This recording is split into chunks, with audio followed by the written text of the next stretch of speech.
Good afternoon. What an exciting celebration this is. I want to welcome all of you friends and Fitzpatrick relatives on behalf of my co-hosts, Marge Champion and Lincoln Russell. To you friends and relatives who have come from a distance, we hope by the end of this program, you will realize how loved and respected Jane and Jack are in this community. These sentiments also extend to your hostesses, the lovely Fitzpatrick daughters, Nancy Fitzpatrick and Ann Fitzpatrick Brown. While the theme of the program is love and marriage, we promise it won't be all mush and schmaltz. We're going to have fun, and some of it at Jane and Jack's expense. In order to find out where this very special marriage began, we enlisted the services of our favorite interviewer, Hugh Downs. Jane, I know what you may be thinking, but don't leave, because I can promise you, in spite of the fact that I'm sitting here with your siblings, Zoa and Mary Ann and Carl, this is not just another dreary production of This Is Your Life. First of all, there's nothing dreary about your life, and secondly, we couldn't begin to touch on the highlights even of your life in this interview. However, we know there are things about your life that you don't want known publicly, and that, of course, is what we're after. Well, with that disclaimer out of the way, I would like to introduce the audience to the aforementioned siblings. First of all, Zoa, and next to her is Mary Ann, and Jane's brother, Carl. I'm going to ask any of you that cares to answer this with the first question. Was Jane shy as a little girl? Not in the least. She was not? No, she was not. Did she try even then to manage things? Was she a good manager then? No, but when the dish time came, it was her job to help Zoa with the dishes, and she'd go up to the bathroom and lock the door and read a book. There's management, yeah. Well, now, when did you notice that she did have a talent really as an organizer? I mean, that didn't come to her after she was an adult, I imagine. When did you notice her ability to organize things? I think she was born that way. Really? Yes. She liked to play. She liked to play. We all played paper dolls. Yes. They'd take a Big paper dolls. Sears or Monkey Ward catalog and go through it and cut out every woman's dress in their catalog, spread them out on the floor in the front parlor. And boy, you didn't dare walk through there and cause any breeze, because if you roll Jane's over, you were in trouble. Did she, at that early age, do anything like cut out curtains, like particularly country curtains? No. And she was not the sewer at all.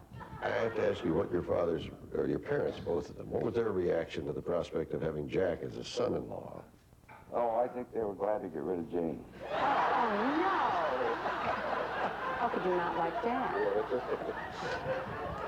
So Jane, at 19, got her first job that placed her in charge of 150 people or so. But how did that come about? They realized that she could do the job, and she didn't go in to the job, having that many people working for her. She was just a doer. There is a story that you should hear from a member of the wedding party, Diana Amistoy. Watch this. I think we were taking a cab from wherever to the church, and all of a sudden, we got to the church, and Jack was there, and he'd forgotten the ring, or had not, he'd forgotten it or not bought it yet, I don't know. So there we were, with no ring. So I got in a cab and went back to my apartment, and I found this ring that somebody had bought me some time ago in Chinatown. It was tacky. It was so tacky. It was sort of a brass color, and it had big green jade dragon. So I threw it in my purse and went back to the church, and I gave that. That's what they used for the ceremony. And that ring, by the time the ceremony was over, and we left the church, Jane's finger had turned green.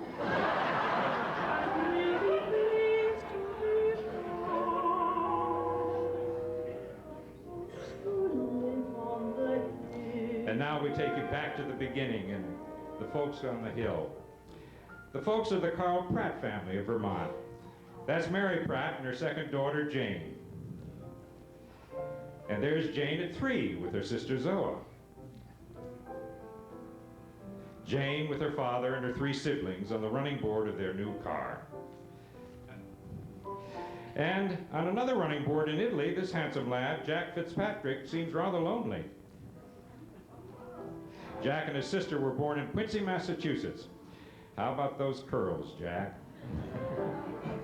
They'd been taken to Rome, where their mother was studying for her debut with a Roman opera company. Jack's mother's professional name was Clara Manville. Jack's father died when he was very young.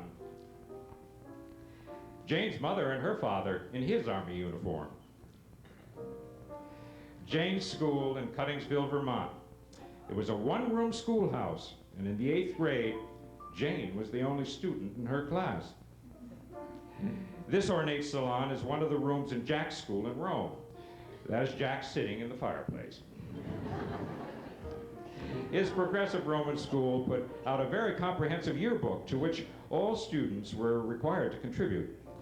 Here's the fine contribution of Jack Fitzpatrick, age 6 years, entitled, "An Old, Old Gardener." One day, the gardener went into the garden, of course, to see her things growing. It was a she because one who is a vegetable garden is sometimes a lady, went into the garden house to fetch the tools, then went to the dirt pile to fetch the dirt for the weekly little vegetables. That's spelled W-E-A-K-L-E-Y. The little vegetables, carrots, squash, and lettuce, and soup ones, and beans, are so sickish that they were a lot of trouble to take care of. She put water and fresh dirt and dug around and fresh everything for every day. And every day until the vegetables got to grow up big. She got sick of always working for the vegetables. As soon as she got through, she had to plant all over some more. Then it was every day and every year until she was very, very old. And when she was so old, she could not work in the garden anymore, and she had nothing left but wrinkles in her face, corns and dirt on her feet and fingers, and hunches on her back, and pains in her all over, and seed to plant all over again. She was so old and out of condition that all she could do was to die. And she died. His writing talent was prodigious even then.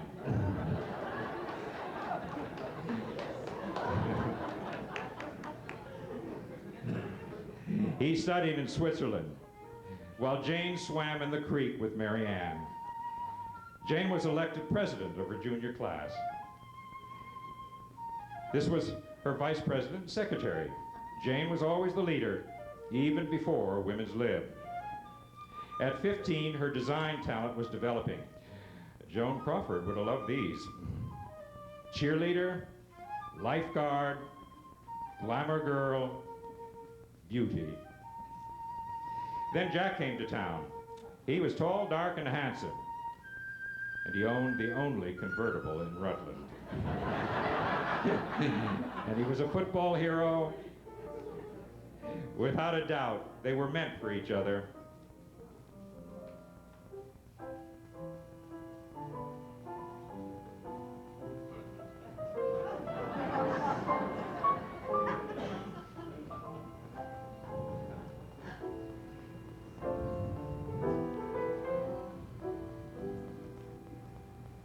He answered his nation's call to arms. She answered his call. They were married on September 7th, 1944, at the little church around the corner in New York City. The next morning, Jack left Jane at the Biltmore and went back to camp in Henry Williams. Now that's patriotism. Jack came home from overseas and Nancy was born the following year.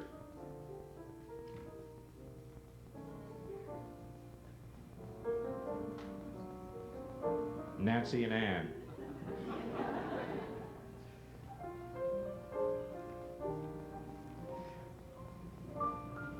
The family went abroad in 1961.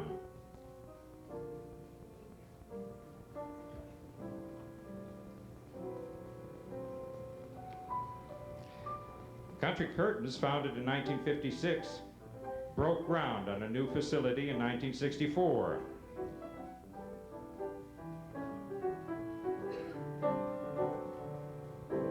They bought the Red Lion Inn in 1968.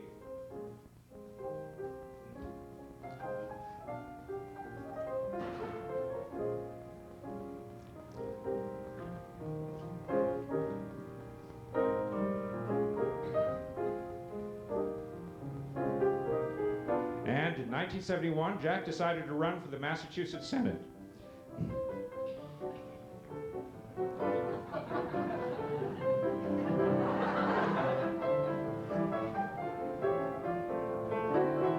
Victory, and congratulating her father.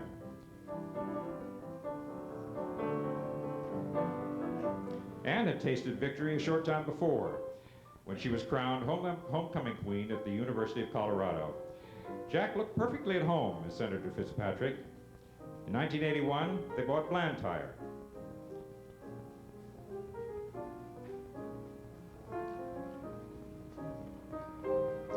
The family expanded to include two handsome grandsons. First came Casey.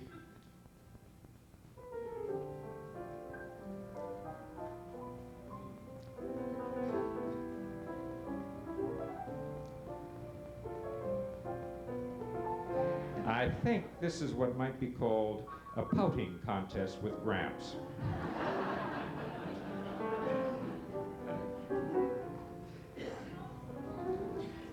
And in 1990, Alexander joined the family.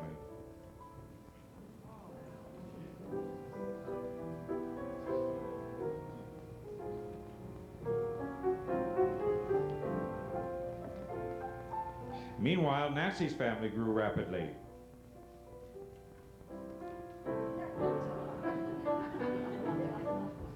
If they could see me now, that little gang of mine.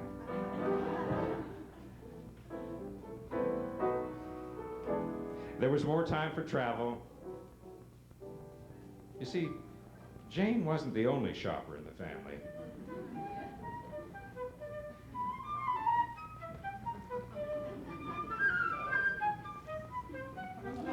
A time to be honored.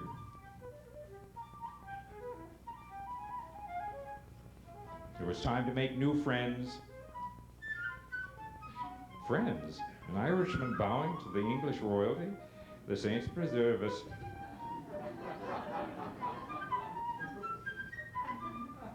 I guess that's fun and games. Impressing Carol Channing with his skill. Or was he? There was added time to spend with old friends. And best of all, more time to give to worthy causes, like the Berkshire Theater Festival, the Norman Rockwell Museum, and the Boston Symphony Orchestra.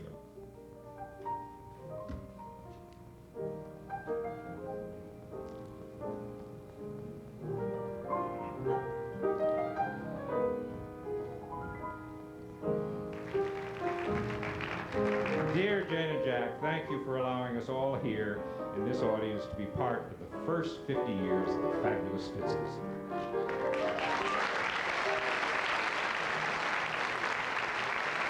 I'm sure you all enjoyed that lovely flute music in the background. It was performed by a former first principal solo flutist of the Boston Symphony Orchestra for 38 years and a close friend of Jane's from childhood, Dorrit Anthony Dwyer.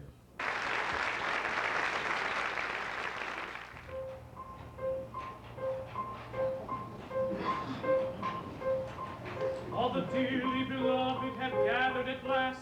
Faces from the future and those from the past. Distant cousins and uncles and aunts. The boy who took me to my very first dance. The girl I used to think was somewhat cute. My mother's Uncle Herbert from the Institute. And they've all of them come with one thing in mind. Just to see us say, I do. I do, that's all I have to say. I do, I say it every day. I did it just last night. I said it at the church rehearsal and I got it right. I do, how easily it's said. I wonder what would happen if I said I don't instead. This morning I woke up so early. In fact, I never slept. I got down the box inside my closet where my very best things are kept. Then I fixed me a cup of nice hot tea and I locked my door inside. And I looked at my high school photographs and cried and cried and cried.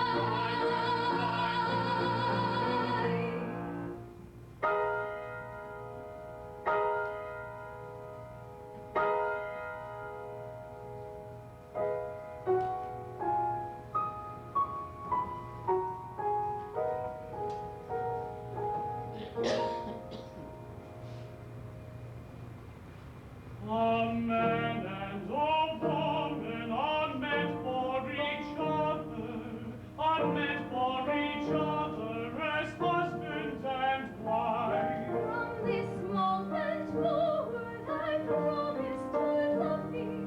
I promise to love thee the rest of my life. Together forever, forever together. For this is the promise you give. Together forever, forever together. Through all of the sorrow and happiness. Together as long as you live.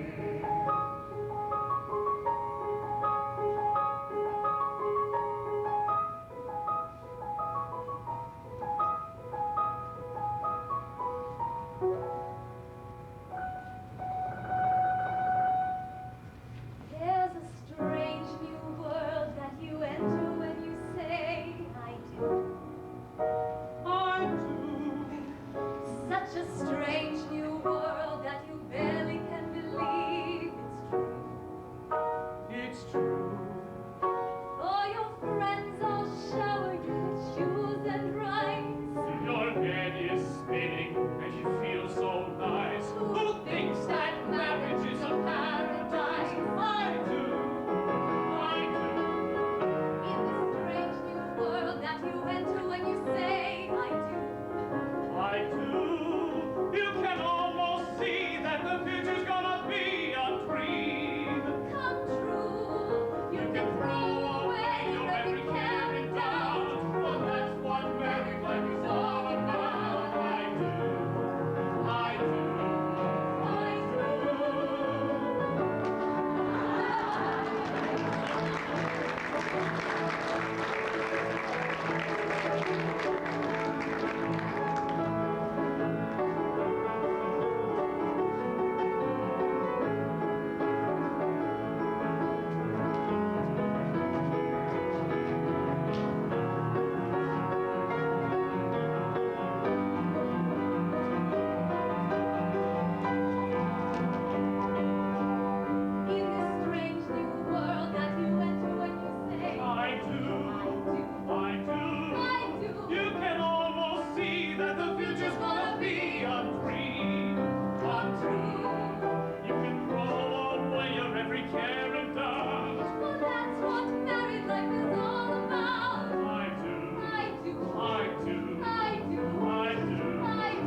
Happy to know you, happy to know all about you, happy to like you, slap happy to know you like me. And now that I know you, putting it my way, nicely. You are precisely my cup of veal with a splash.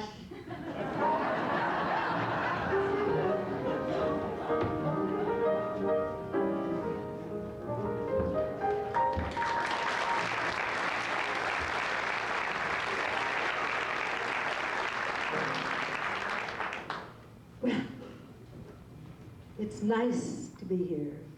And it was nice to be here moving from California. I'm Marge Champion. And we wanted to do the full show of I Do. Somehow it never worked out because I wanted to do it for Jane and Jack. But I'm very glad I didn't, because for the first time, we have a young couple that was just your age when they got married, when you got married, to play this part. And that could never have happened in a full production because we have to age 50 years. So what is wonderful is that we have been neighbors, and this young woman, Kristen Gray, that you saw playing Jane, is a neighbor, Carol and Buzz Gray's daughter, and Mark Heller, that you saw just now, played for us in She Loves Me. And I do remember when I moved 14 years ago, because Jane and Jack were my neighbors next door. And one day, I saw a workman, cutting, well, it looked like a hole through the fence between our two properties. And I said, what are you doing? And he said, well, Mrs. Fitzpatrick says that I owe her another hour, so I'm making a gate so that you can walk through the fence and don't have to go up to the road to get to her swimming pool. Doesn't happen in Hollywood. Of course, there's one other thing about being a neighbor of Jane and Jack's, is that when you want to walk every morning with your dog down to town and back again, Jack comes by in his Jeep and says, oh, can I give you a ride? And I say, no, Jack, I am exercising. And he says, okay, I understand. And off he goes. But the Fitzes have given so much to this state and to this community. I didn't know this myself, but 443 charitable contributions in 1993 alone, including educational, medical, philanthropic organizations, as well as deserving individuals like me. I also want to tell you about two very talented young ladies. The first, who were recipients of their support. The first is a young singer who debuted at La Fenice in Venice last year and La Scala in Milan, and will sing a leading role at the Metropolitan this year. Here she is now in the New York City Opera production of Figaro, our very own opera diva, Maureen O'Flynn.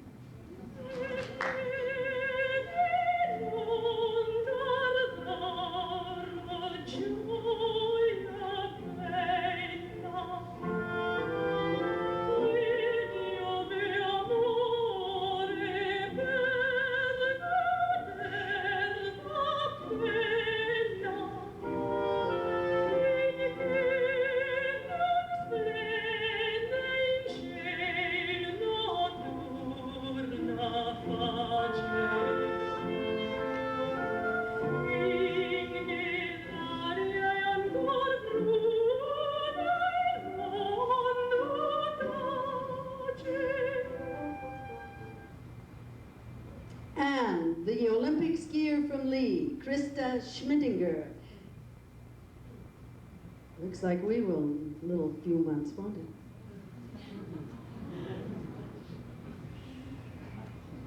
She goes. Doesn't Jack look like the proud manager? Sorry I can't be at your party, but I would like to wish you both a happy anniversary. Hi, Jack and Jane. I'm so disappointed I can't be there tonight because I had planned a special Irish tune to sing for you.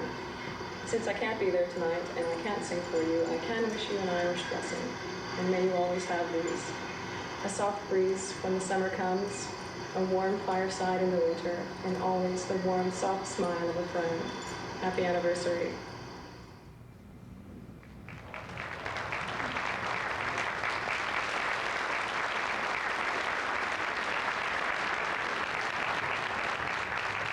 And it's now my pleasure to introduce another favorite person in their lives, their son-in-law, Lincoln Russell.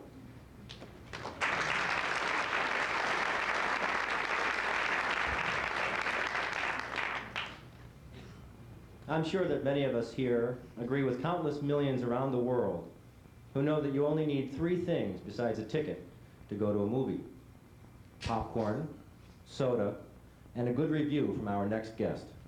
NBC has the good fortune to have him for his day job. Today, however, he's with us, and I just know he'll have your hair standing on end before he's through. Please welcome Gene Shalit.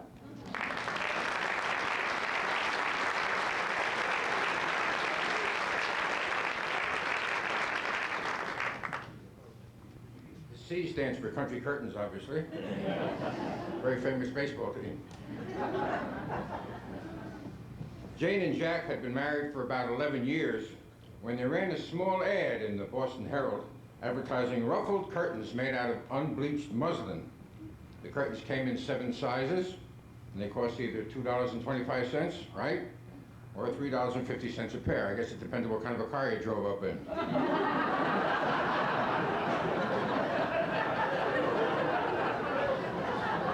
Jack liked the idea of mail order, and Jane had discovered a product that was simple, economical, unusual, and stylish. For several years, Jane operated the fledgling business out of their home, and Jack continued to work for the Lincoln stores in eastern Massachusetts, a small regional chain, and then they promoted him, I think, they promoted him to Pittsfield. Depends where he started from, I guess. A lady once told Groucho Marx that she was approaching 50, and he looked at her and he said, "From which direction?"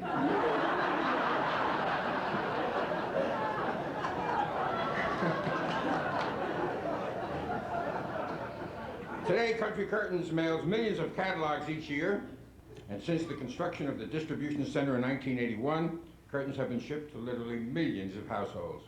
In addition to the catalog, there are 18 shops selling thousands of home decorating products. Many of those are cut and sewn by the 100 people who work at the Fitzpatrick's Housatonic Curtain Company. The original unbleached muslin style is a perennial top seller, but they don't work out of their house anymore. Even though there's plenty to sing about until now, fortunately there has never been a Country Curtains chorus. Now, what Jack and Jane don't know, that these wonderful people have managed to squeeze a few hours away from their labors during this busiest weeks of the year. And on that note, here they are, for the first time, the Country Curtain Singers. Thank you.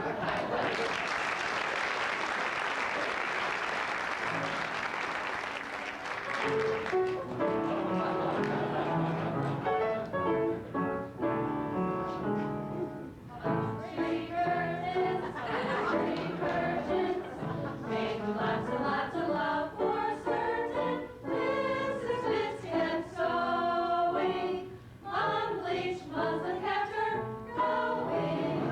Country curtains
Our next guest began working at the Red Lion Inn in 1971 when she started the Pink Kitty gift shop. A few years later, she became Jane's personal assistant. In 1977, Jane asked her to be the innkeeper. She said she thought Mrs. Fitz was nuts and told her, "Why don't you talk to Senator and get back to me about it?" But Jane knew talent when she saw it, and by 1982, Jane's innkeeper had become general manager of the Red Lion Inn. In 1993, she retired to open her own business, the Gingham Rabbit Gift Shop in Great Barrington. It's my pleasure to introduce someone who was introduced to me as Jane and Jack's third daughter, Betsy Holtzinger.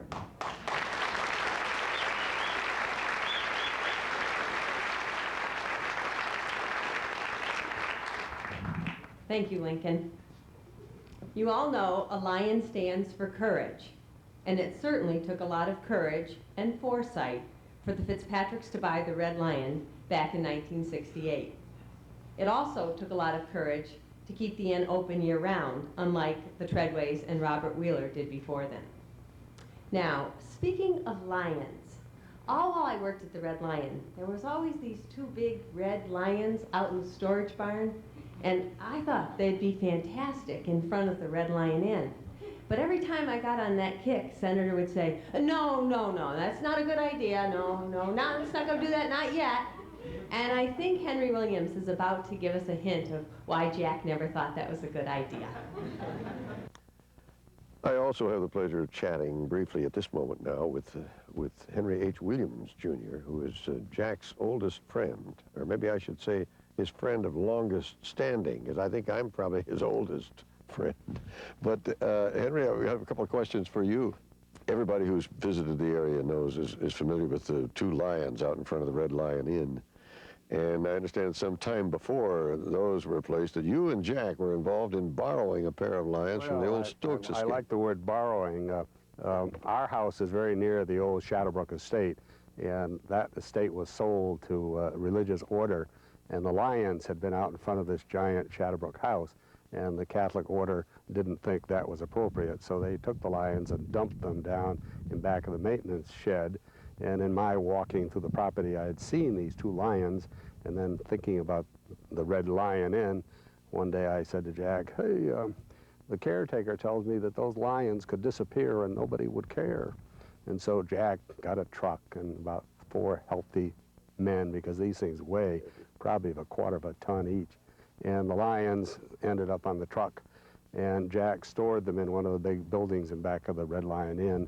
And they stayed there for 7 years because his conscience troubled him that they didn't really come the full right way. But finally his conscience broke down, and so when you go into the Red Lion Inn today, you'll see the lions. And you can say, hi, lions, I know where you came from.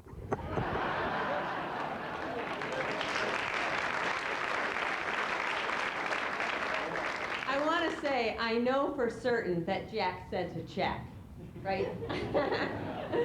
Over my years at the Red Lion, I'd come in every morning to a stack of guest questionnaires, and over half of them would always talk about Margaret Rector, our pianist.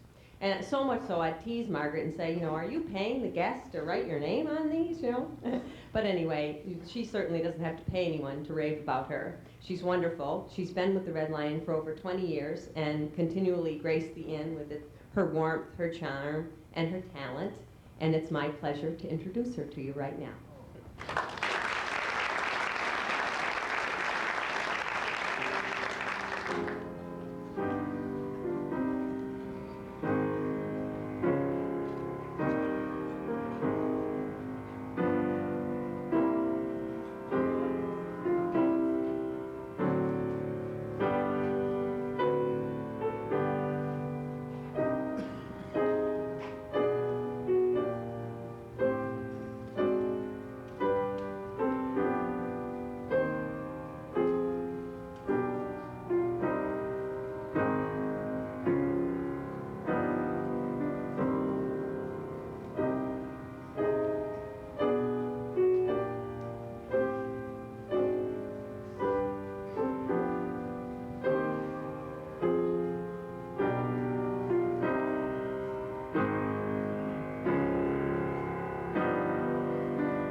some guests in the dining room wanted to give this bottle of wine to you.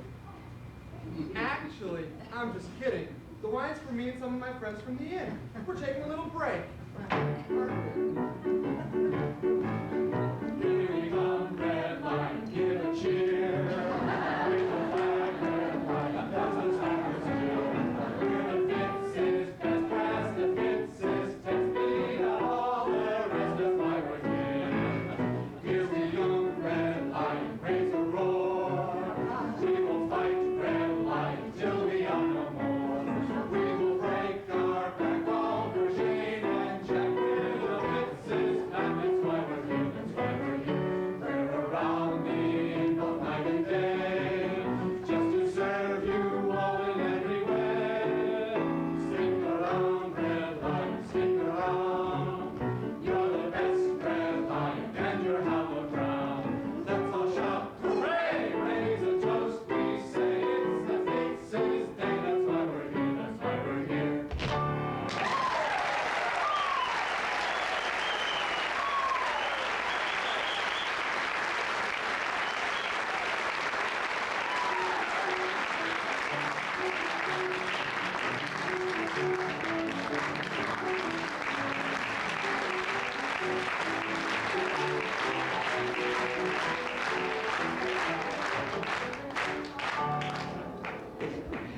Boy, try following that. You'll all hear about the Fitzpatrick's generosity to the Norman Rockwell Museum and the Boston Symphony Orchestra, but it cannot compare to their devotion to this theater and the Berkshire Theater Festival. Jane has been president of the board for 19 years, and it isn't just an honorary title either. Hers is an exhausting, hands-on job. There are bi-monthly meetings of the Finance Committee, which she chairs throughout the year. And in the summer, these meetings become weekly ordeals. Jane started a campaign in 1975 to save the theater, which was in desperate state. She formed a committee to send out postcards soliciting funds. Jane has been signing her name ever since. Not to postcards either, but to much more valuable pieces of paper which you can redeem at the Berkshire Savings and Loan Association. 2 years ago, at our spring benefit, the theater honored the 2,116 actors who have played on our stage. I'm proud to say that I'm one of that group of thespians. In closing the film on that occasion, Hugh Downs said that the short film was dedicated to those 2,116 courageous actors who graced our stage, and to Jane Fitzpatrick, who kept the doors open.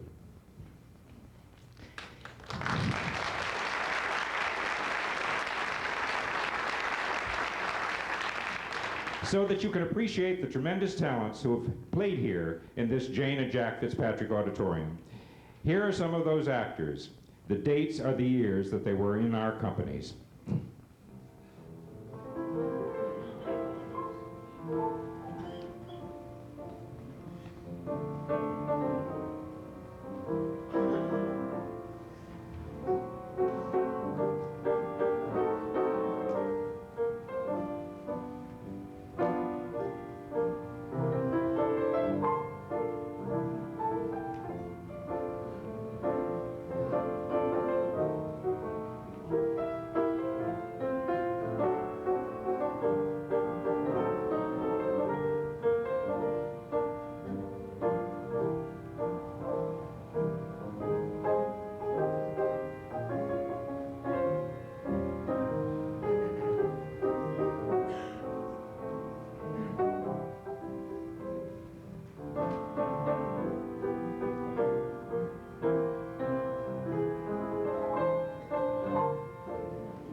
I Do opened on Broadway in 1966 with Mary Martin and Robert Preston, directed by Gower Champion, also choreographed by him.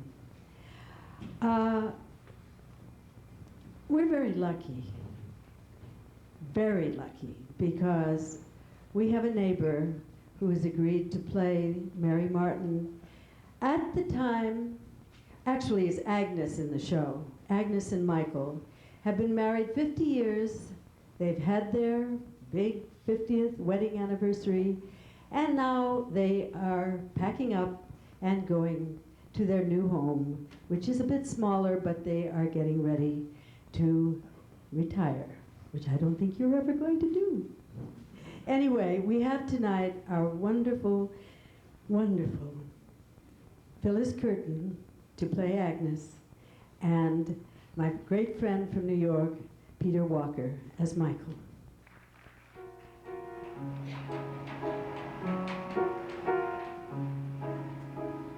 Roll up the ribbon, fold up the paper, stow all these things away.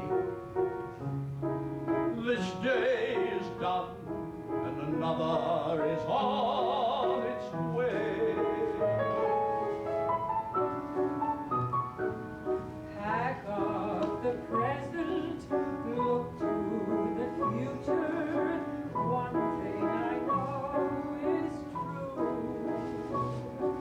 The best day of all is the day that is on its way. Waiting for you. The best day of all is the day that is on its way. Waiting for you. Waiting for you. Waiting for you.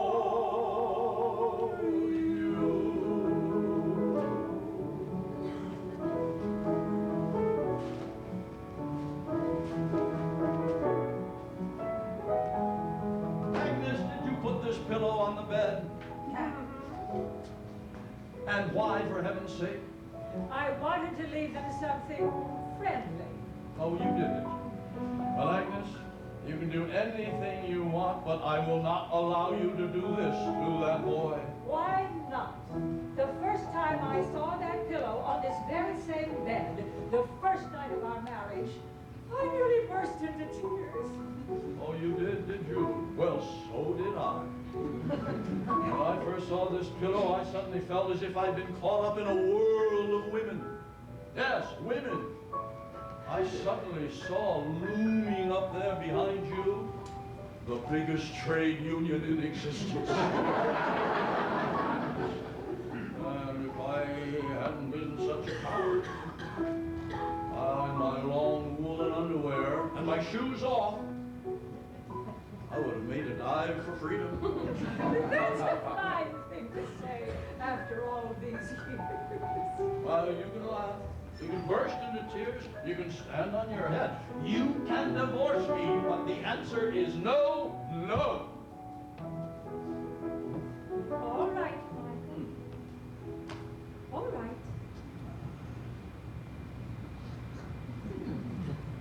Strange, isn't it? When you lived in a room for so many years, the room seems full of echoes.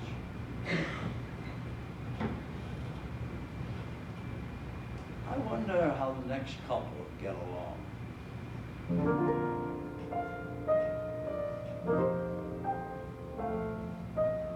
This has been a very good bed ever since we were married. It has kept both of us cozy and warm. This has been a very good house. It has been our shelter. Oh, it's seen many a storm. Married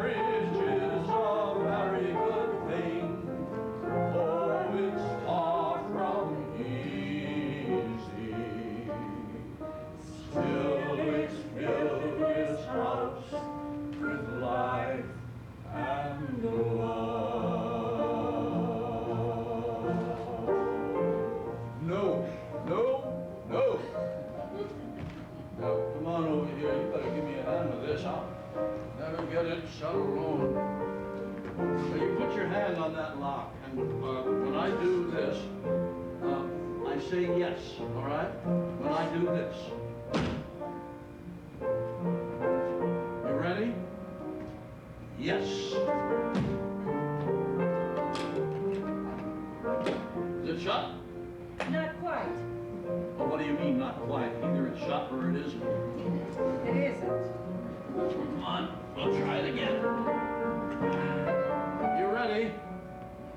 Yes. Okay? All right. All right. Marriage is a very good thing, though it's far from easy. Still, it's filled this house with life and love.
That lovely scene from Tom Jones and Harvey Schmidt's I Do, I Do was, along with the other that preceded it, was beautifully directed and choreographed by Marge Champion, a lady who knows a little bit about it. Laurie Norton Moffett began work at the Rockwell Museum as a guide in 1976. She graduated to a researcher and spent 4 years writing a definitive reference book on Norman Rockwell. Would you believe, Laurie has now been the executive director of the museum for 6 years. Ladies and gentlemen, Laurie Norton Moffett.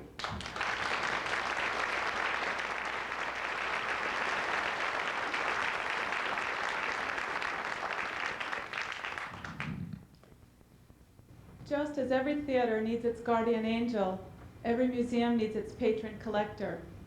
Jane and Jack are devoted Norman Rockwell patrons. Jane was an early trustee of the old Corner House Norman Rockwell Museum. The Corner House and Red Lion Inn came back to life together in 1969 as bookends of our historic Main Street. Jane and Jack have been the museum's single most generous patrons. It's fair to say that without them, the new Norman Rockwell Museum would not be a reality today. The skylit barrel-vaulted Jane and Jack Fitzpatrick Gallery displays some of Norman Rockwell's most memorable works in beautiful soaring space and natural light. Thank you, Jane and Jack, from all of us at the Norman Rockwell Museum. You have certainly made my years there a joy. But Jane's relationship to our famous neighbor and friend is more intimate than her dedicated trustee service and loyal patronage to his museum. Let's listen to Jane talk about posing for Norman as Becky Sharp, Thackeray's heroine in Vanity Fair. Jane Fitzpatrick was Rockwell's model for Becky Sharp. They needed someone, some lady who filled out a low-necked dress. I guess that's the right way to say it. I was not the first choice, but the first girl didn't meet that qualification. So that's how I got the job.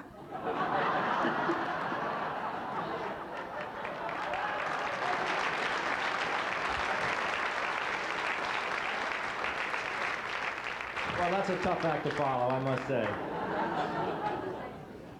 Our next guest has distinguished herself in many ways, including membership on the National Arts Council, as Dean of Boston University's School for the Arts, the head of vocal studies at Tanglewood, where her master classes are legendary, and all of this after retiring from a career as an opera singer. Her magnificent presence and beautiful voice has graced the great halls of the world, including the Metropolitan, La Scala, and Vienna. Called by the New York Times the Stradivarius of sopranos, it is my very great pleasure to introduce Phyllis Curtin.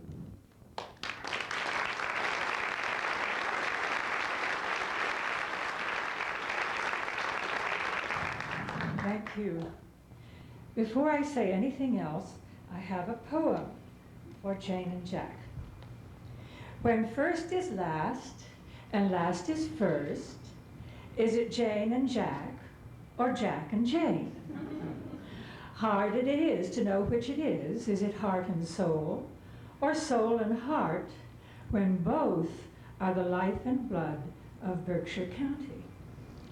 This lovely poem comes to you from composer and conductor John Williams and Samantha too.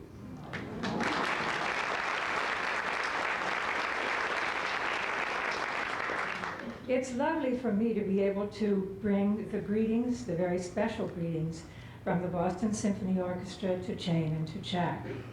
I may seem a strange one to speak for the Boston Symphony Orchestra, so I should tell you that the Boston Symphony Orchestra was the first great orchestra I ever heard. I was a student in the Tanglewood Music Center starting in 1946. Can hardly believe that. It was my only music school. It was a place where I learned what I could do, what I couldn't do. It helped me establish standards and goals for myself that led my entire long career. Then I was happy to sing on many occasions as soloist with the Boston Symphony, many times at Tanglewood. And then I began to teach at Tanglewood. So I feel that probably it's all right that I bring you the greetings from that great institution. Having been a student there, I know how vastly important it is to young professional people, to people who want to be professional, to people who may learn that they ought not to be professional. The only reason many of those people are there are through the extraordinary gifts of people who care about learning and education. You should sometime look through the program book and see how responsible Jane and Jack are for bringing students to Tanglewood. Then I can speak for the orchestra. And the orchestra has in them not only financial supporters and fundraisers, but a remarkable cheering section. These people travel with the orchestra far away on arduous tours, and I know how that's not easy for a touring group, and to have people who care and people who want to be there and who love the product is one of the greatest gifts in the world. Then all of us who were thrilled to see and all summer long to hear the beautiful new concert hall, it is important for all of us to remember that it probably wouldn't have happened at all, certainly not this year, without Jane and Jack. When people are needed to rally people, other people around, there are the Fitzpatricks. I think it's sensible to say that the cultural institutions, not only of Berkshire County, like this theater, like the Boston Symphony Orchestra, like Tanglewood Music Center, would not be what they are without Jane and Jack, contributing not just to the cultural community here, but in the United States, and that takes us abroad. Every good wish from all of us at the BSO in Tanglewood for many, many, many more happy years. Thank you, Jane.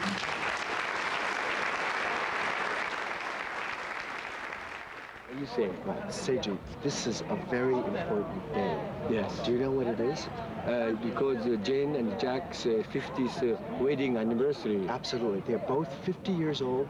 They got married when they were born. So this is incredible. Okay. Right? So, happy anniversary to you. Happy anniversary to you. Happy anniversary, dear Jack and Jack. Happy anniversary to you.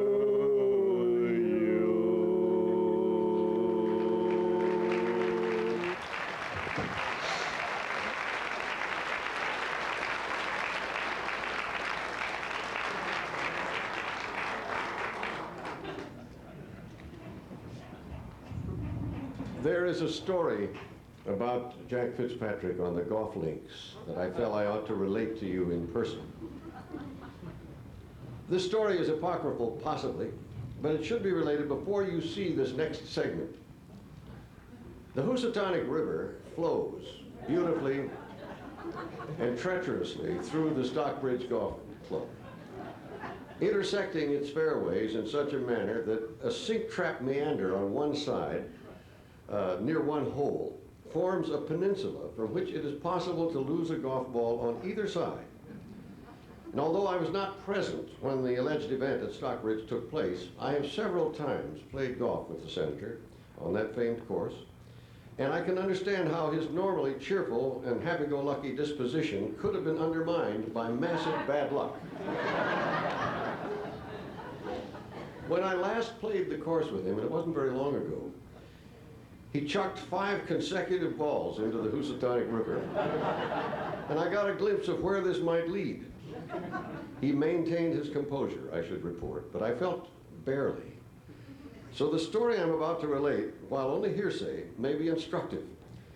And as I said, it must have been triggered by a stupendous combination of misfortune and frustration, which would mean, I believe, 6 or more consecutive balls put into the Housatonic River. But at whatever point he snapped, it is said that he threw his 5-iron into the river, picked up his golf bag with the remaining clubs, threw it in the river, and then jumped in after them.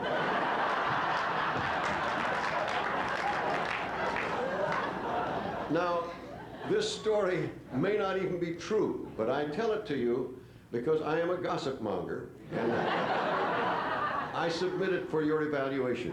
Here is Golf with Jack Fitz.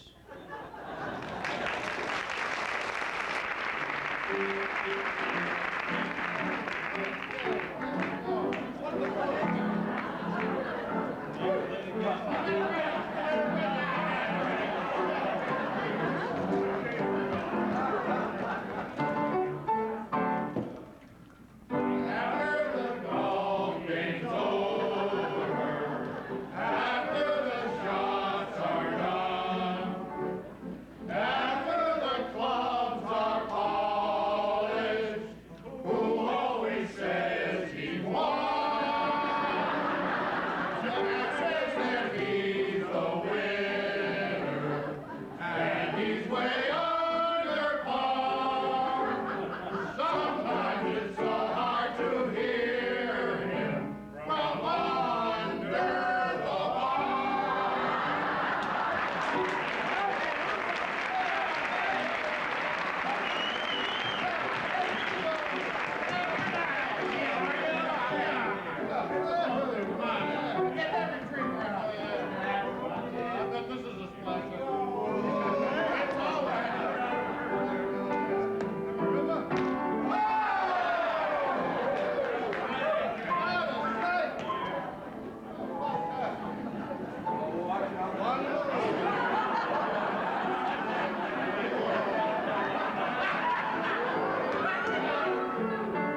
Jack married. She's sweet, she's hip, and folks all agree that she's quite a trip. She's known as Mrs. Fitz, and she never has misses, she only has hits. The only one like her in green Vermont. That Pratt girl had everything Jack could want, so he roped her and he tied her, and he spent 50 years right beside her. The world would discover to know hers to love, Mrs. Fitz.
Seem like a club. Jane, who watches over every young cub. Jane, who gets us out there every morning at the rising of the sun. Who's got us brainwashed thinking hard working is a hell of a lot of fun. Who's got her flowers blooming the best? Jane, who won't give her impatience a rest? Jane, who tells us we can make it, all we have to do is use our brain. A gal so creational, a gal so inspirational. There's only one sensational Jane. Jane. Jane.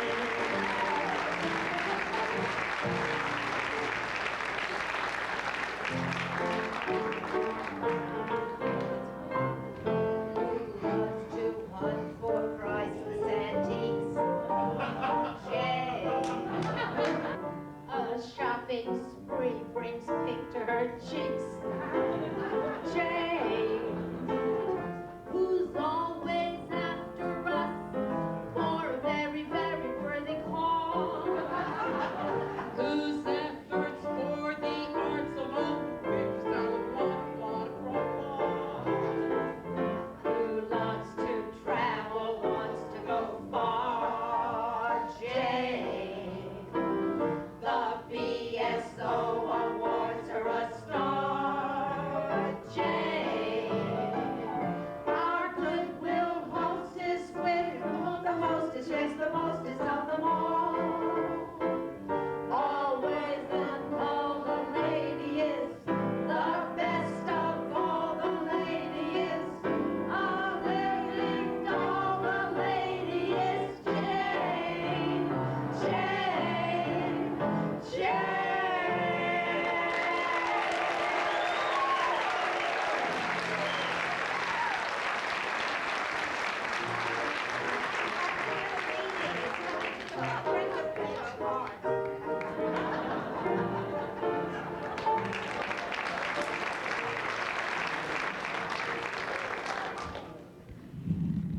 During the past few weeks, we have held a series of very important contests. Now, these contests were to establish the best, the very best imitators of, I think you know who I mean. Jack Fitzpatrick. Now, we had many entries, and the contests were held in utmost secrecy, and tonight we present the 3 finalists we have selected. I assure you that there was no nepotism. The winner is really literally in your hands, because the winner will be judged by your applause. So here we go. Now, the contestant number 1, Henry Williams. Well, my feet are hurting a little bit, but H.H., it's glad you came around today. Remember the old days way back when I called you up in Dalton and I said, H.H., things are going so well, we're gonna advertise. And you're the only person, Jane tells me, that's got windows 12 over 12 out there in Dalton. And that's where she wants the pictures taken. So can we do it? The day came and we took the pictures, and the advertising was great, and the money, I guess, has rolled in ever since. And as Jack says, Henry, it's great to have it roll in, because Jane can give more and more away.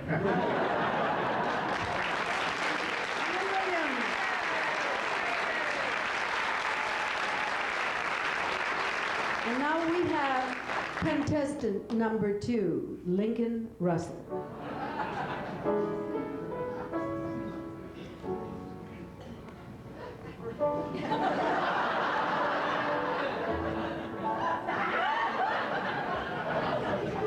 Well, how do you do?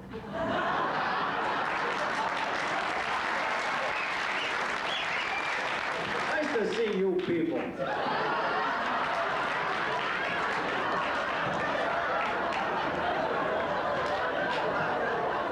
Okay, yeah, nice to see you down there.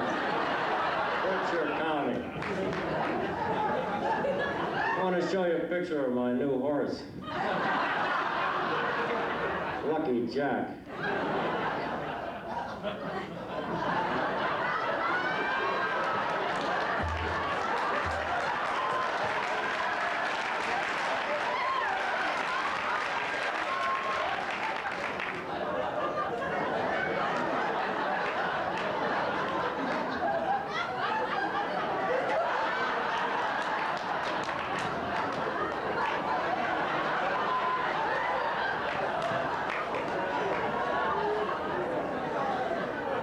Here's one. Well, that's my grandson. Red Lion, Red Sox, Reagan, Nancy and her new husband, what's his name? Well, I think I'm gonna push along.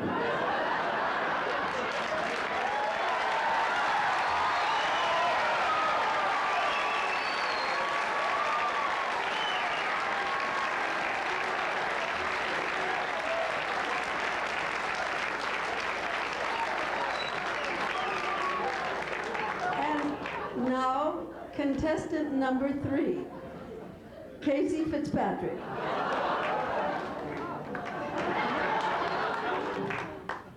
Oh, you know, every year Jane makes me go down to Pritikin. They never seen any physical specimen like me. I'm in better shape than the guy, Arnold Schwarzenegger.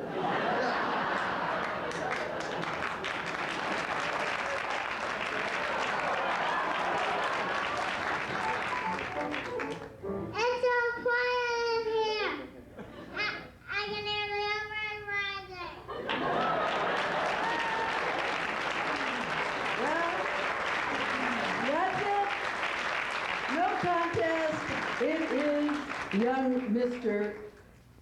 Alexander Brown.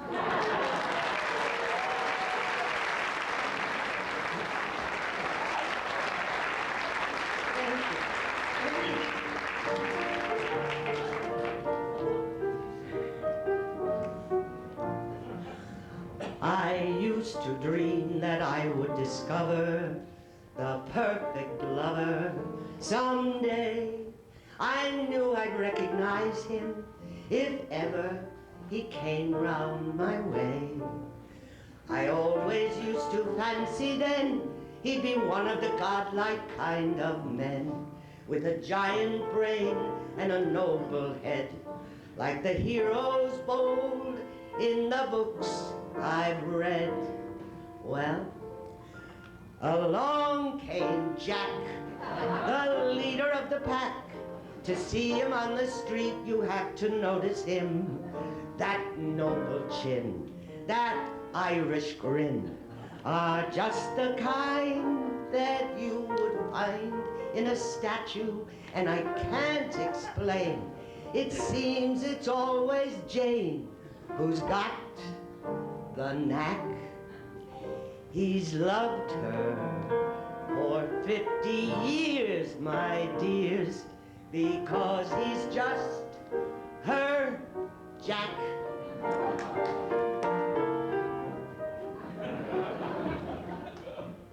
You know he plays golf, loves tennis and polo, can sing a solo on key. He's 50 times as handsome as dozens of men that you see. And you gotta admit, he's so damn cute when he's all dressed up in his Christmas suit. And he looks as smart as a movie star at his brand new Who's the Tonic bar. Yes, he's just our Jack, the greatest guy in town. He's always there to help if someone asks him to. He's vintage wine, our Valentine, a big Irish setter. He makes our world better, and I can explain. Of course it's always Jane who's got the knack. He's loved her for 50 years, my dears, because he's just her Jack.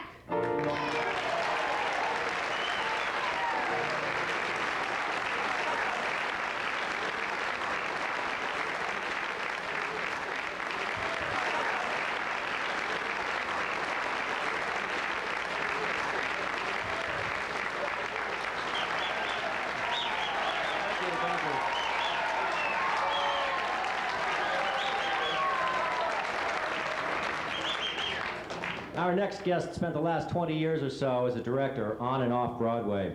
Her Broadway production, You Beat, won her an Outstanding Young Entrepreneur Award from Citicorp and 3 Tony nominations. Director of this year's hits Brimstone and Golf with Alan Shepard, as well as last season's unforgettable Sweet and Hot, the songs of Harold Arlen. I'm speaking, of course, of the Berkshire Theater Festival's artistic director for the last 2 wonderful seasons, Julianne Boyd.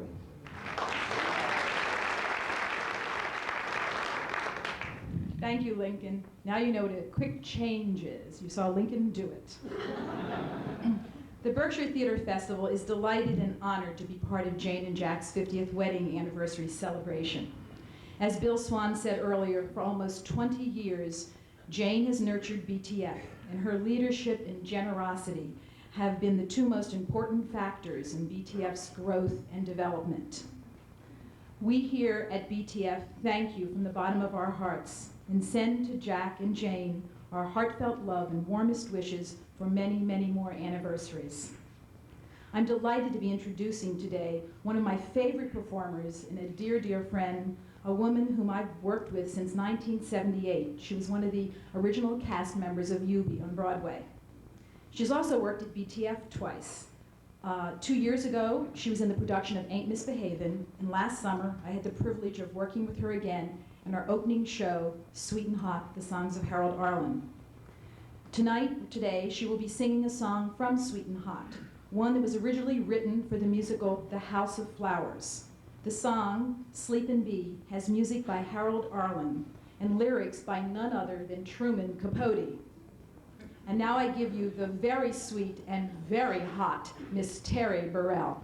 When you're in love and you are wondering if he really is the one, there's an ancient sign sure to tell you if your search is over and done. Catch a bee, and if he don't sting you, you're in a spell that's just begun. It's a guarantee till the end of time. Your true love you have found.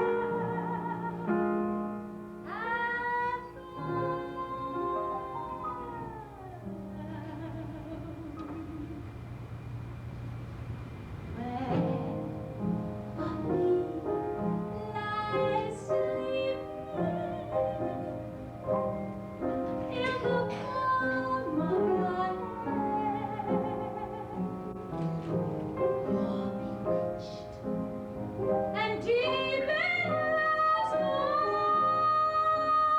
locked after where you see a sun of sky in the morning dew, and when the days go laughing by, as love comes a calling on you.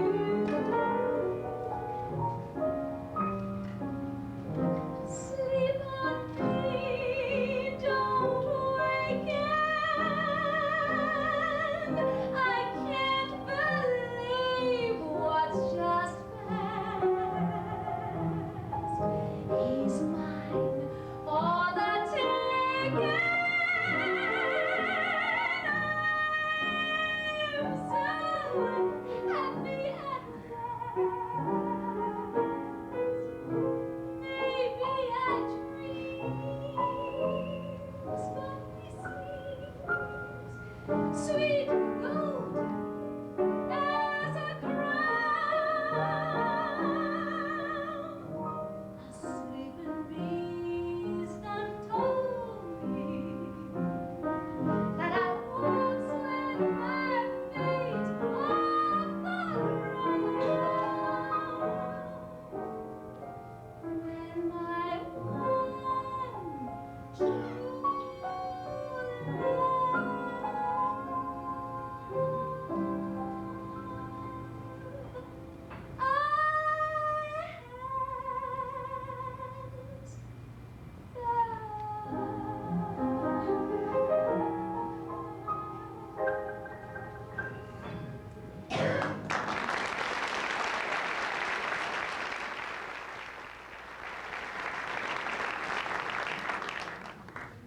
Jack Fitzpatrick represented the Berkshires in the Massachusetts Senate from 1973 through 1980. He was succeeded by his aide, Peter Weber, who was succeeded by his aide, Jane Swift, our current state senator, a young woman who had stumped for Jack when she was in grade school. The Senate years brought many new friends and colleagues into Jane and Jack's circle, and it's wonderful to have you here today. I'd like to introduce one of Jack's closest colleagues in the Senate, a veteran of 32 years in the legislature. He was Assistant Minority Leader in the Senate for 18 years. He was Minority Leader for 4 years. And most amazing, he was Jack Fitzpatrick's boss. Now there's a thought. Senator David Locke.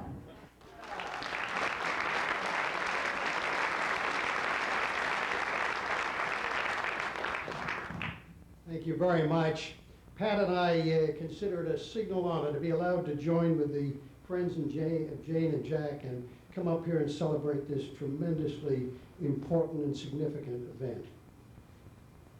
I can't tell you anything about Jane. You know all about it. I heard that song and that tells it all, and you know all there is to know about Jane. But let me tell you a word about Jack, because this you might not know. You knew him up here as a neighbor, as a tremendous contributor to your community. You saw him when he ran for office. I'm sure you watched him in the parade. You helped him get elected. but you didn't see what he did up there on Beacon Hill, and that's what I want to say just a word about. I've served with a lot of men and women of both parties. I've seen some good ones, I've seen some great ones. And I want to tell you just a word about Jack Fitzpatrick in his role as your state senator. You know, a lot of the things we do up there are difficult. When we get tough issues, sometimes late at night, you can't vote maybe, you have to vote yes or no. And you know that when you cast those votes, in some cases you're going to offend people, and sometimes people very close to you. Sometimes those who have worked in your campaign, sometimes relatives and friends, sometimes even family members. And those are the hard times of public life. But let me tell you about Jack Fitzpatrick. He had an uncompromising commitment to what he believed in. I never saw Jack Fitzpatrick ask for anything as he cast a vote. He listened carefully, he joined in the debate. He often came to me merely because I'd been there for some time, and he'd get my thoughts. And I knew that when he cast his vote, it's a vote that he believed in. That's all there was to it. He didn't look for anything in return. There was no reward or award or anything of that nature. It was what he believed was right. And so I want you to know that for 8 years you were represented here in the Berkshires by a man of remarkable talent and ability on Beacon Hill. And he attained something that very few of us do. He was respected and admired, and I should even tell you loved by the members of both sides of the political aisle, and very few of us ever achieved that. And so I merely want to say, as one who had the honor to be his colleague, I want to thank Jane and his family for sharing him with the people of Massachusetts. And Jack, I want to say to you, thank you for serving your district, and thank you for serving the Commonwealth of Massachusetts.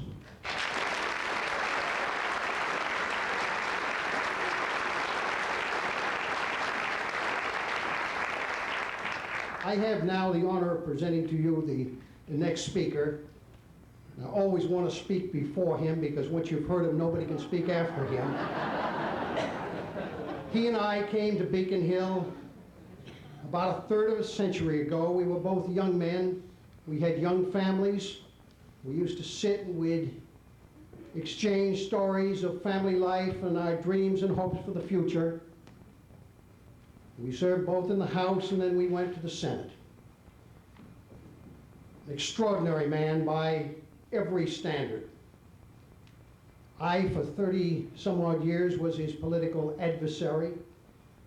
And despite having debated and opposed him on so many issues, we always came out of the chamber, I think, with a feeling of great affection and respect. I'm going to let you in on a secret. Governor Weld thinks he's running the Commonwealth. Paul Cellucci thinks he's got a part of it. Joe Malone likes to think he's important. And Charlie Flaherty over in the House, the Speaker, he thinks he's running the state. I'm going to present to you the man who really runs Massachusetts, the king of the hill, my very good friend and my colleague of so many years and a dear colleague of Senator Jack Fitzpatrick. Let me present to you the President of the Massachusetts Senate, William M. Bulger. Billy Bulger.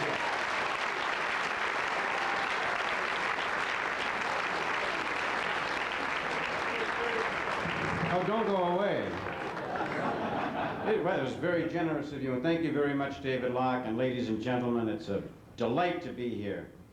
I'll tell you the truth about Jack Fitzpatrick's 8 years in the Senate. He did everything, Locke, that you told him to do. And I know because Locke was doing everything I told him to do. I have a proclamation from His Excellency the Governor. I am not going to inflict all the verbiage upon you. And it's not Big Red, by the way. This is from Governor Michael Dukakis, and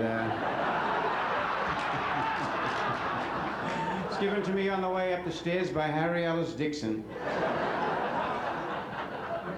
I tell you, tonight I was shocked when I arrived here. I thought I was going to hear nothing but accolades, and then I heard about How the Two Lions.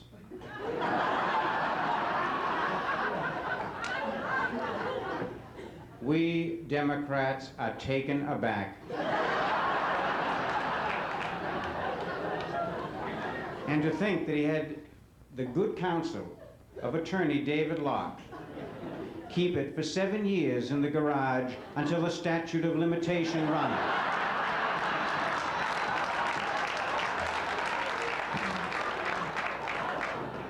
You were great. Now, the truth is, you were very upright. I didn't know, gee, you know. Lincoln Rockwell, all this stuff and all. You were great. You were great. I remember one night I called him 2 o'clock, 3 o'clock in the morning. I said, it was a tough fight up there, Jack. You just squeaked by. He said, I only won by a few votes. He said, you wouldn't believe it. He says, I told everybody where I stand on every issue. He says, and the other guy never opened his mouth. I said, Jack, I think we should have a meeting in the morning. Never talk issues. Show me a candidate who talks issues, and I'll show you a candidate who won't be back. But where is it? By the way, my name is Flynn, Ray Flynn, for anybody. I can't even. By the way, and all Jack's colleagues are here, former members of the Senate. I saw Bill Saltonstall there, Jack Elmer, Ron McKenzie. I saw, what other Republicans were out there? It looked like the quiet crowd over in the corner. They were quiet when they were in the Senate, and they're still quiet. We would have a Democratic caucus, as you know, 40 members of the Senate. We'd go in there. There were 8 of them. Now, you can't have a we unless you have a they. So I'd start off every caucus saying, I wonder what they're up to, as though anyone cared. And isn't Dave Locke the all-American boy, huh? And all your life. I thought it was Elliot Ness out here. I didn't know. Coming to a... I thought you had gone to the checkout counter the way he was talking about. You don't want anything... How are you doing, Jack? You must... You were a peach. And back... I didn't come out to the Red Lion Inn and the rest until after Jack had been in the Senate for a couple of years. And I didn't know. I thought that he said, I run hotels, I run a big curtain business. I didn't know anything about poor Jane.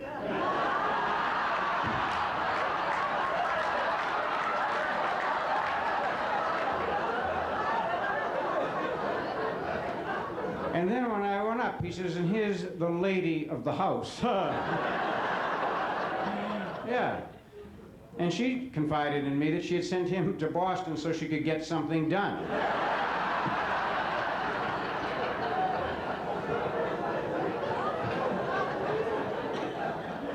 Yeah, have some. The kids are here. Put some chocolate syrup on top of that, and then some butterscotch on it. Your kids like that? Put everything on. Some Cheerios on there, too. That's how you operate that inn. We would. And I said to myself when I first saw it, and I knew you, and I saw the inn running so well, and I saw the country curtains, I says, dear God, this is further proof of the power of prayer.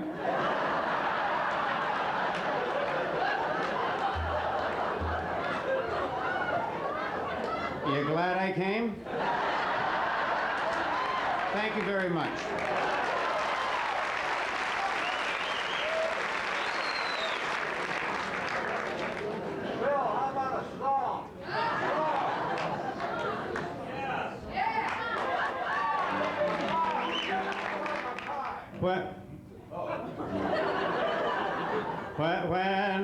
When Irish eyes are smiling, come on, everybody sing it. Sure, it's like a morning spring. Everybody, come on now. In the lilt of Irish laughter, you can hear the angels sing. When Irish hearts are happy, all the world is bright and gay. But when Irish eyes are smiling, sure they'll steal your heart away. Thanks a lot.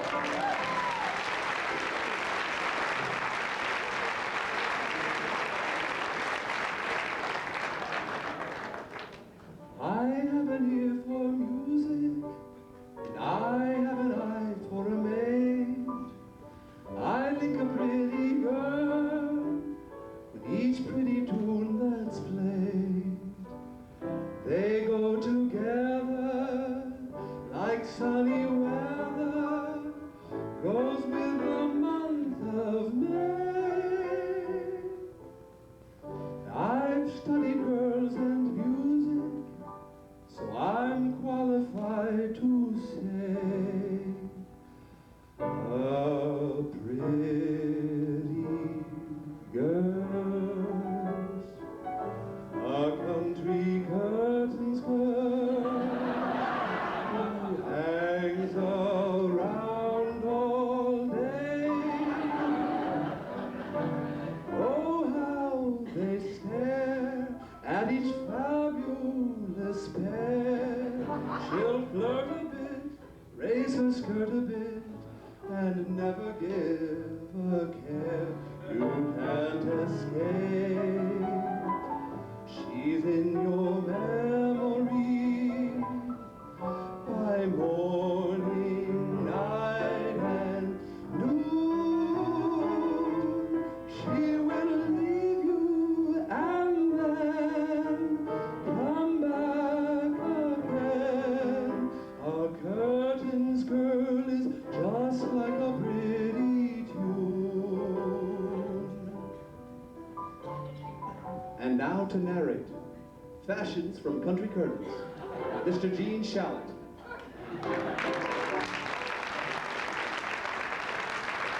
Now, ladies and gentlemen, you are in for an extraordinary treat. And if you don't like this, it's curtains for all of us.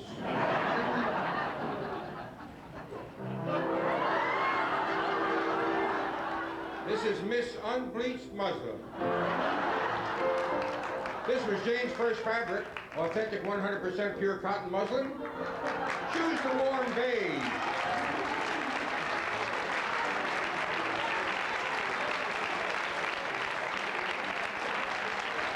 This unbleached material is soft white of our bleached muslin. Either way, you will achieve the natural look and feel that is so satisfying.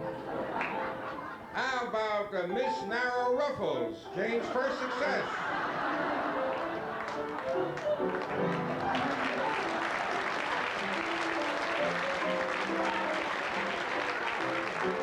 Narrow ruffles will always be a favorite of mine, as popular today as they were when Jack was a young boy 35 years ago.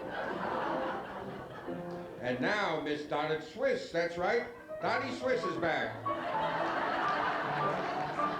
Embroidered dots all over, and embroidered scallops for those who like seafood around the edges. This comes in tailored or ruffled styles.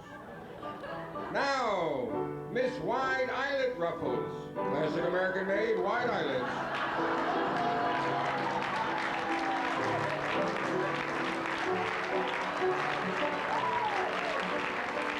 Please note the extraordinary attention to detail and a luscious 5-inch ruffle. I've always admired the crisp Frenchness of the eyelet lace. It's so irresistible. There's people who write this, you know. Here comes Miss Old-Fashioned Calico. Our calico is cheery.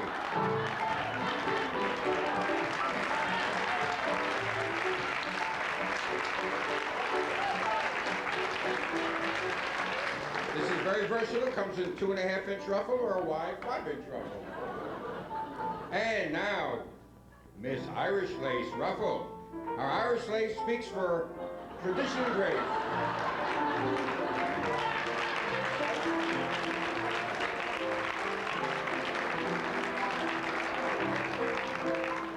Note the soft draped look of the traditional fattoon and jabot. Choose the size closest to the width of your rod. Now here we go. Miss Ruffled Shears. Luscious sheer has an old-fashioned orderly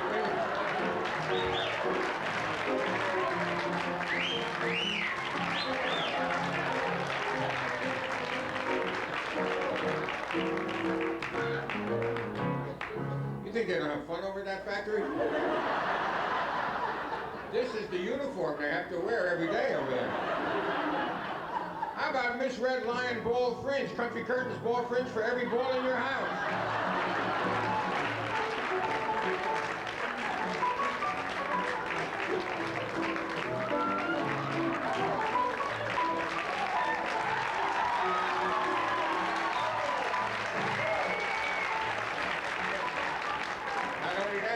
so.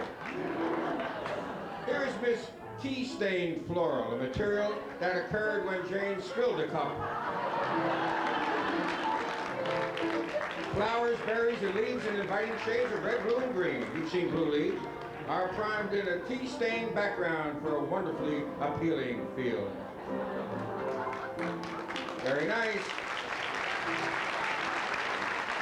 And I'm sorry to say, finally, Miss Jane's garden.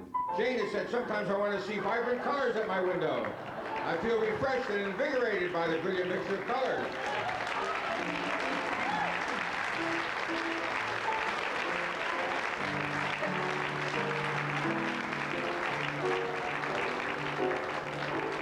And what is a fashion show without a bride?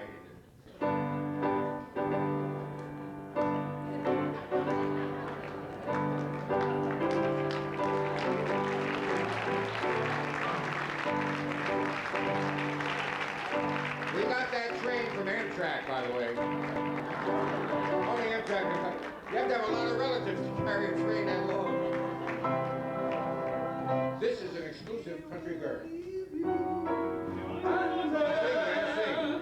Come back again. A curtain girl is just like a rainy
Absolutely magnificent. I think all your good shows, of course, we think this is the best show of the year.